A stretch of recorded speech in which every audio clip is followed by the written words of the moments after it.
आइल बा रफा भागावे अफलील के बहिन के भावलो गाना ढोभी छिल के आवे देवा ढोभी चटना बा मीडिया वाला बहिन कटना बा मीडिया वाला बहिन कटना बा चंदन चंचले बाटना बा पिके हेवन भइले बाटना बा बुलेट राजा भइले बाटना बा मीडियो वाला बहिन कटना बा मीडियो वाला बहिन कटना बा क्वेश्चन पूछी पी के यावन के कैले बेमावे हो 5 गो मीडिया वाला पर होए फयावे हो 5 गो मीडिया वाला पर होए फयावे हो आवे माइक लेके घूमती सपाटना बा मीडियो वाला बहिन कटना बा मीडिया वाला बहिन कटना बा।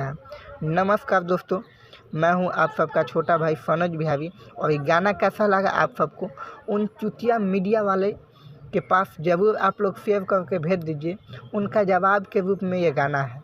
और जिस तरह से वो लोग मीडिया वाला काम कर रहे हैं अश्लील प्रकार से, किसी के भी माँ बहन के जाकर माइक फटा के गंदे गंदे सवाल पूछ रहे हैं, ये सब बंद करें, नहीं तो मीडिया वाला कभी अब वेलाई चालू हो गया है। तो क्या कहना है कमेंट बॉक्स में कमेंट करके बताइए। धन्यवाद।